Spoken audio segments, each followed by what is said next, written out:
Oke, di sini ada pengantin baru nih yang minta tips sama Teteh. Katanya, Teteh, aku minta tips dong sebelum aku melakukan ibadah gitu ya di malam pertama aku. Apa yang harus aku lakukan agar kelak nanti aku ini mendapatkan keturunan yang soleh, katanya seperti itu. Baik, mungkin kakak insya Allah Teteh referensinya diambil di dalam kitab Qurratul Uyun aja ya, di dalam satu referensi.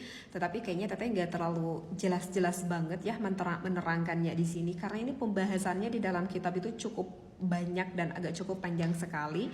Kalau kakak pengen tahu secara lengkapnya, nanti kakak bisa ditengok aja ya di konten YouTube Al Asran, itu bahkan sampai 2 part. Ini Teteh secara simpelnya aja, oke kakak. Nah, maka ketika sang istri kita kan udah jadi istri kita ya kan, ketika masuk nih ke dalam kamar seperti biasa mengucapkan salam dan kita mengucapkan waalaikumsalam seperti itu, bagusnya itu sang suami itu sudah menyiapkan air di kamar tersebut. Misalkan kita masukkan ke dalam baskom misalkan gitu, maka lepaskanlah itu kedua alas kaki istri kita, kemudian cucilah kedua kaki istri kita oleh kita sama sang suaminya seperti itu. Nah, maka di dalam kitab itu dikatakan sisa airnya bagusnya itu kita cipratkan ke seluruh penjuru rumah. Maka insya Allah di sana akan datang 70 keberkahan dan juga 70 rahmat. Seperti itu. Sebetulnya ada perlukan khusus kayak sholat-sholat gitu ya. Ini langsung aja ya ke intinya. Kalau misalkan nanti kakak mau melakukan ibadah, maka jangan lupa ya, wahai pengantin baru, takutnya nggak terlalu paham.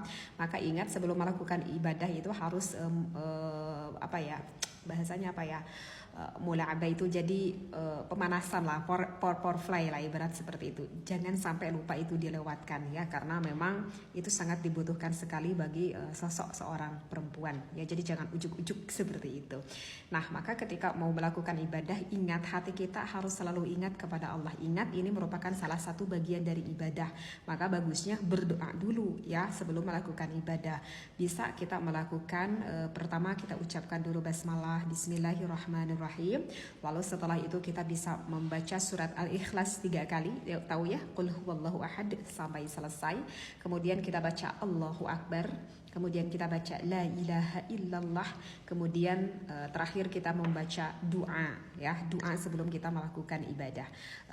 Doanya seperti ini. Bismillahirrahmanirrahim. Allahumma ij'alha dzurriyyatan thayyibatan in kunta qaddarta an takhruja dzalika min salbi. Allahumma jannibni syaitana wa jannibis syaitana ma razaqtani. Nah, itu jangan lupa.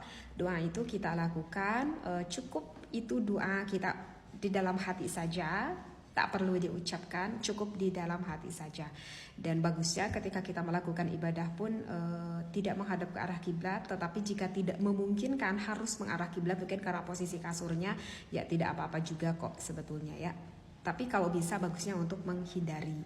Dan ada tata krama yang selanjutnya, baiknya ketika kita melakukan ibadah itu kalau kita berbicara akhlak, ini berbicara akhlak, maka bagusnya menggunakan penutup atau menggunakan selimut. Tapi kalau kita berbicara dengan hukum fikih, maka itu tidak apa-apa kok meskipun kita tidak ada penutup sama sekali. Jadi gitu kakak ya.